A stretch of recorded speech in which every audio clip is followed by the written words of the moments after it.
Alright, hi everyone, my name is Micah, and welcome to my channel.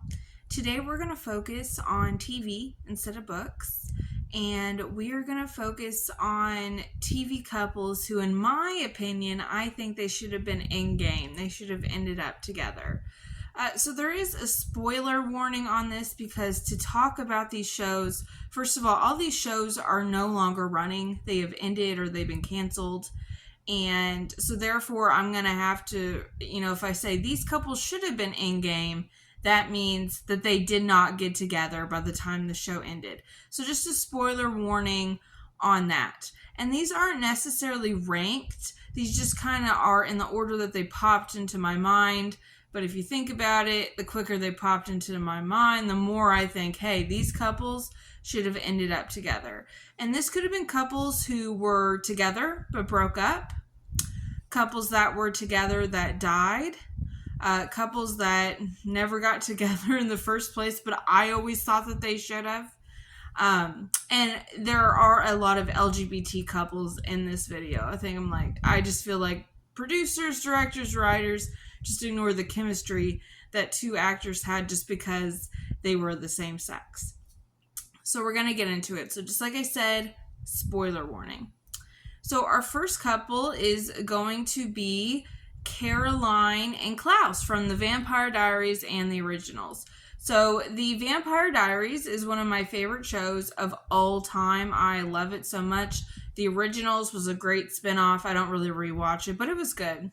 So here's what I have to think about Klaus and Caroline. First of all, they started out kind of problematic a little bit because Klaus was just trying to control Caroline's boyfriend Tyler, and that's how they started to kind of butt heads, is that Caroline was fighting for Tyler's own independence. But Caroline, over the course of the show, she taught Klaus how relationships are supposed to work, because Klaus, he was just in this mode where he used people. But she taught him what equality in a relationship looks like, what friendship looks like, how you're supposed to treat people. And that was really, really important. So she teaches him a lot of important things. And I believe, and she softens him up a bit. And I believe that Klaus would not have been as good a father to Hope, or wouldn't have handled that situation as good as he did, because Caroline taught him how to have relationships with people and how to open up. So she taught him something very, very valuable. So she's instrumental in when the originals. I think she's important in his relationship with Cammy, his relationship with Hope. She's the catalyst to a lot of future things on the original. And I just love the way that he flirts with her, the grand gestures, the epic moments. Especially in the ball episode, he gives her the dress, or he gives her the dress for prom. He comes to see her graduation and saves her. He has these grand moments, and I know that's not what relationships are about, but it's just things that it gets your heart fluttering. They're so amazing, and they have all these epic lines. And if you see me looking at the sun, I'm just looking at my computer for notes. But they have these epic lines. One I really love it's the episode, it's in season 4, when Damon and Elena, they're on that island or whatever looking for the cure, and they've trapped Klaus. They have a boundary spell, and Klaus acts out and he stabs Caroline, he bites her, she's dying, and they have this conversation about whether he can be changed for good. And she says, I know you're in love with me, and anyone who is capable of love is capable of being saved. And that is an amazing line, and it just shows their relationship. It defines it completely, and I love it. And one of my favorite lines he has for her is where he shows up to her graduation, and he's like, I know Tyler was your first love, but I intend to be your last love. Those lines are amazing. Those are amazing. And in the originals, in the finale of the originals, I love that, she comes there to say goodbye to Klaus because he's going to sacrifice himself. And she plays the voicemail that he left for her at in season 4, when they transitioned from Klaus being in the Vampire Diaries to the originals. And she plays it. And based on the show's timeline, that happened 10, 15 years ago. So, I love that she saved it and she plays it for him and the look on his face. And I just think the writers knew that those two should have been together. They knew that the actors had great chemistry. They kept bringing it back, hinting at it in the originals in the Vampire Diaries. And I was a little frustrated because in the Vampire Diaries series finale, it kind of gives just a little glimpse at all the main characters' lives. And for Caroline, it shows her holding a letter from Klaus. And there's a line that says, that's a much longer story. Like, it implies that there's going to be a bigger romance.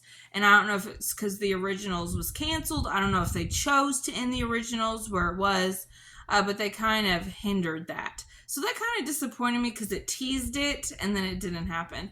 But that's a couple that I think 100% should have gone together.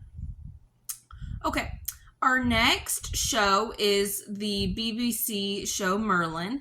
And I think that Merlin and Arthur should have been a couple. Okay, so this is our first LGBT couple. Okay, it talks about the whole show, how Merlin is destined to help Arthur. And it's just, they're fated, okay? They're destined to be together. They're fated to be together. The line, they're two sides of the same coin. That would be for anyone else like how you would talk about your soulmate, okay? So there's just all these lines that imply that they're soulmates. They're destined. They're fated to be together. And just the way they are willing to always sacrifice themselves. Like, Merlin, he does have this duty that people have told him that it's his job to make Arthur like the greatest king of Camelot ever. So he does sacrifice himself a lot for Arthur, but he does care about Arthur, even though Arthur drives him freaking insane. And, you can tell, because you could argue that it's kind of a one-way friendship.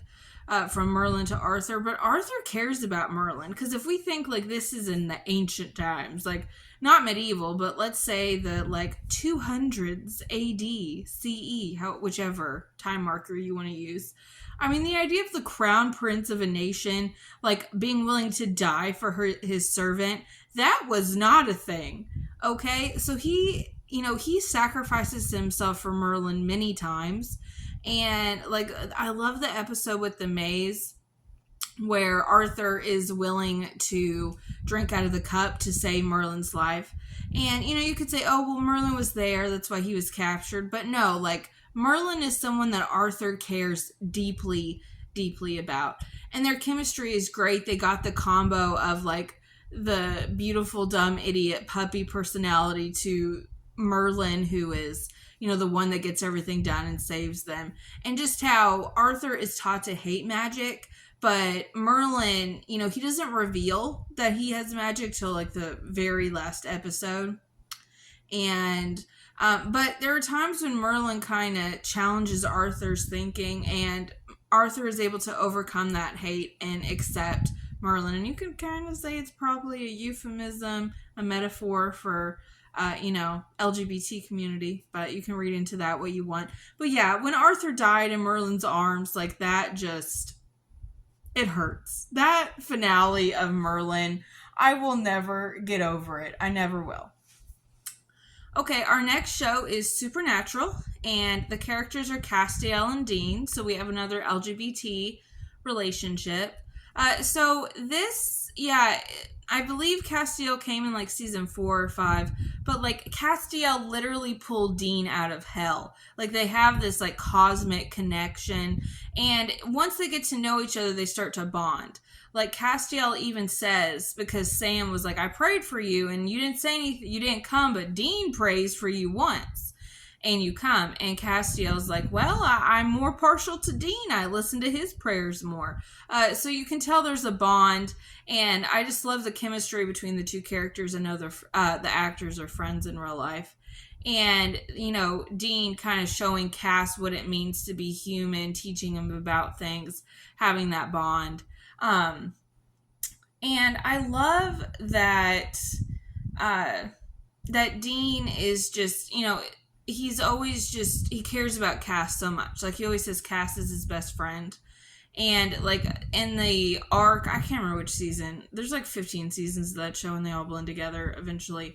But you know, Cass, his body's taken over by Lucifer, and Dean is just absolutely distraught, and that shows the level of care he has for him. And I will never ever forgive the series finale, or it's like the second to last episode. That whole finale thing, it was bad. It was done really bad. Worse than Merlin, for sure. I will never forgive those creators for the gay baiting they did and those tropes where Castiel confesses his love to Dean and then he dies. And we never get Dean's reaction. We know he's sad that Castiel has died. We don't know if he feels the same way.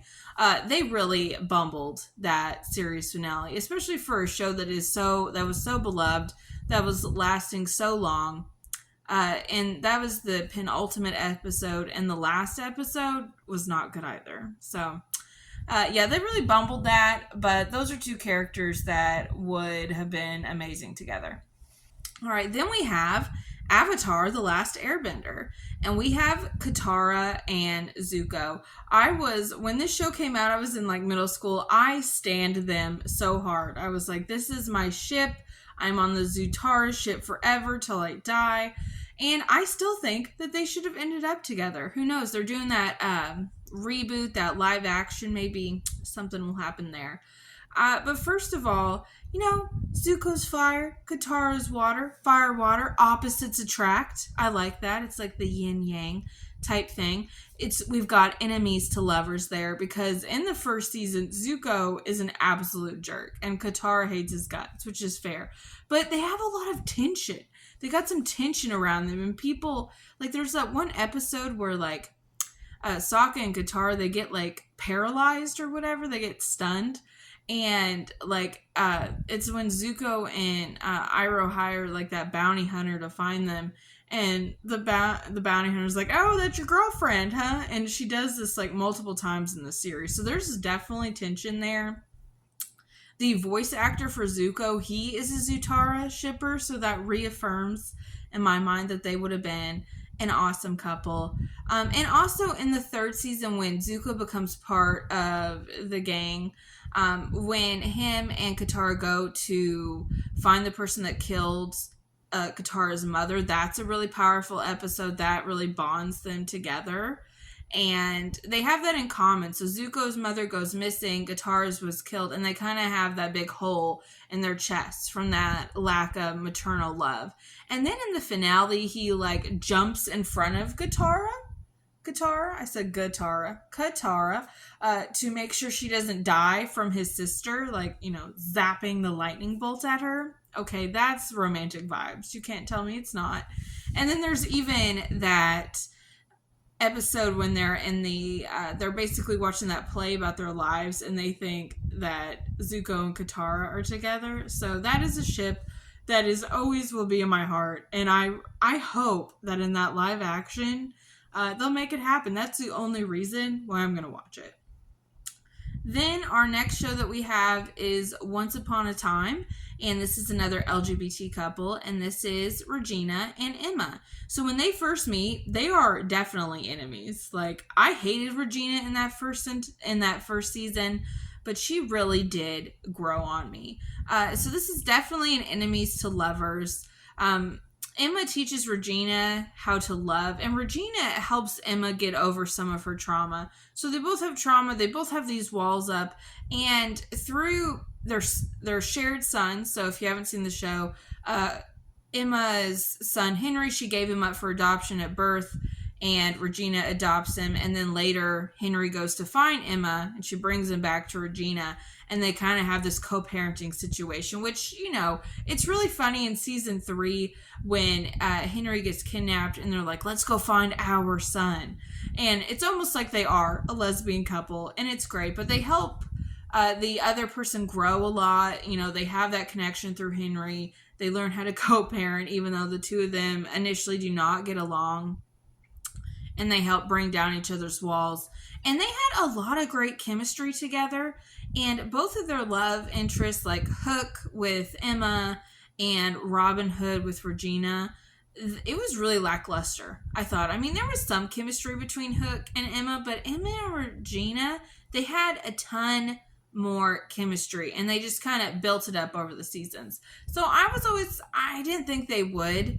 They had a couple of like minor lesbian or gay couples that appeared. I didn't think they would like have the courage or the guts to do that. I didn't think they'd go that direction, and they didn't, but I really wish they had, because I think that would have been a lot more interesting than Hook and Emma or Regina and Robin. So that's Once Upon a Time. My next couple, let's see. What are we looking at here? Oh, we're back to Avatar, and it's Sokka and Toph. Okay, so Toph 100% has a crush on Sokka. Like, there's that one episode where Toph starts drowning, and Suki saves Toph, but she thinks it's Sokka, and she gives Suki, aka Sokka, a kiss, and then she gets real embarrassed when she finds out it's not him. And then in the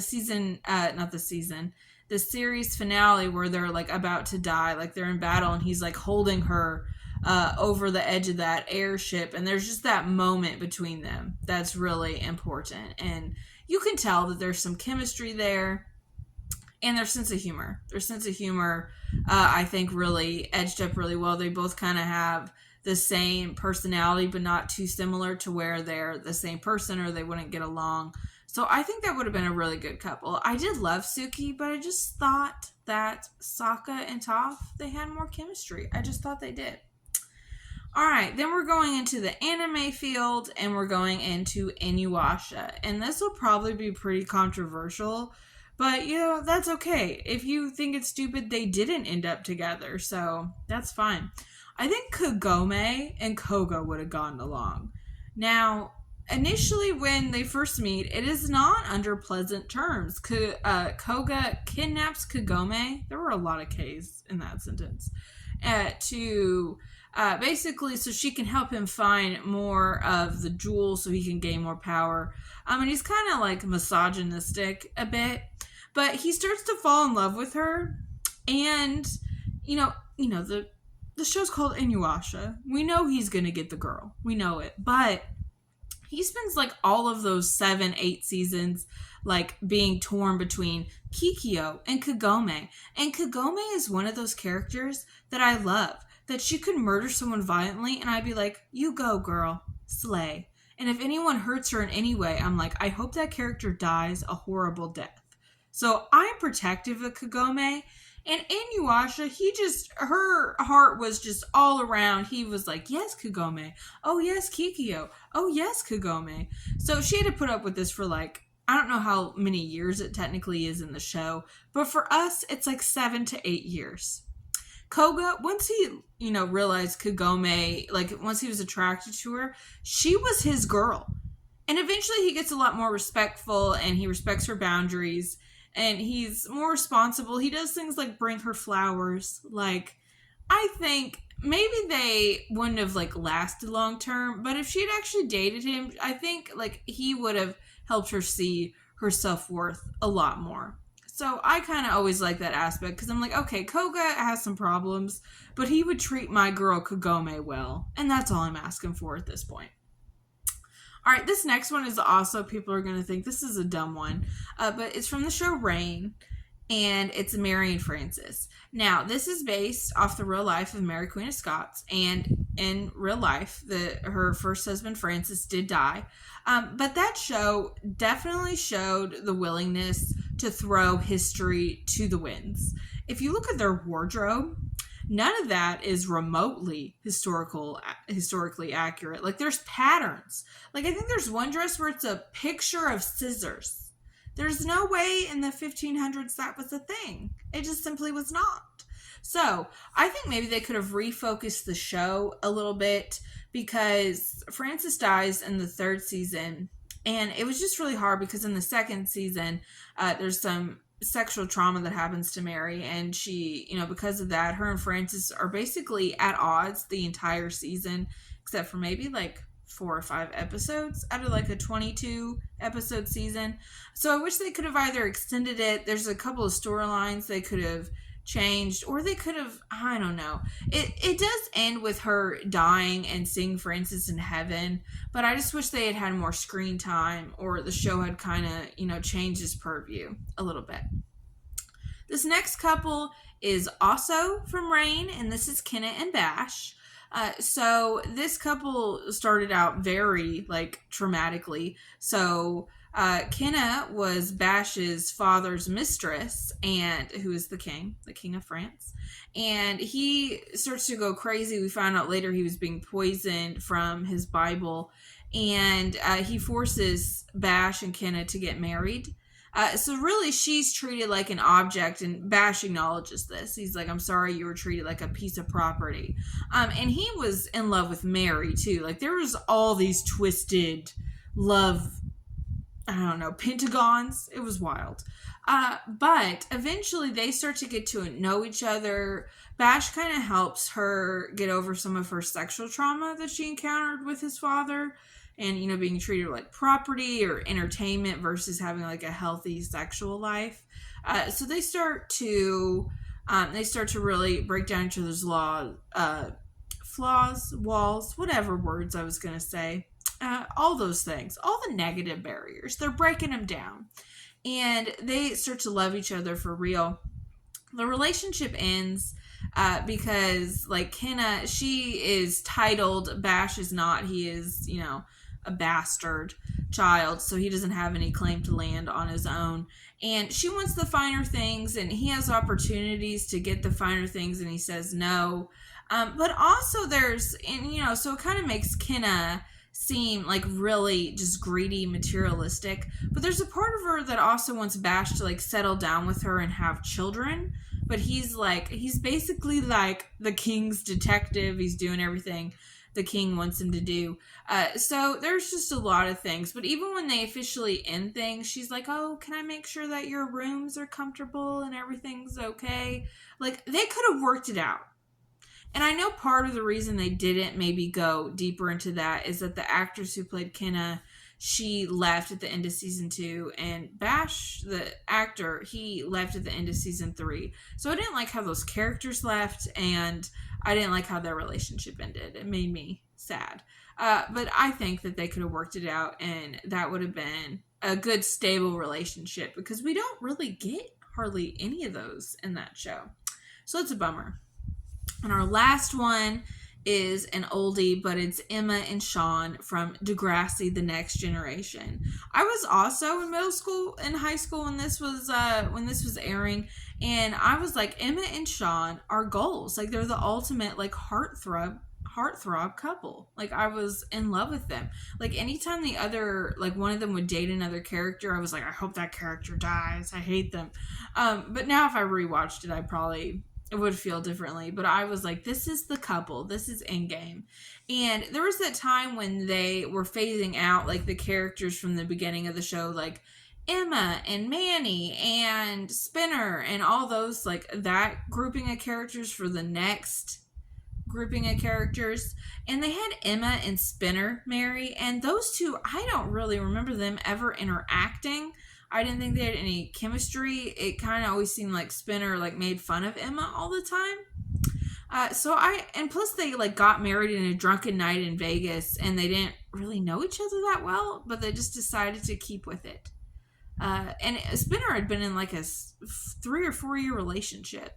So that was just wild. So they should have ended it with Emma and Sean getting married or something like that. Or she goes to be with Sean. But yeah, her and Spinner, that was just dumb. I thought it was a cop-out. Not good. So those are 10 TV couples that I think should have been endgame, but sadly weren't. Lucky for me, there's a whole world of fan fiction out there. So my Clareline, my Merther heart can be happy. I hope you enjoyed this video, and if you like my video, please comment, please like it, and please subscribe. And I hope everyone has a great and safe day.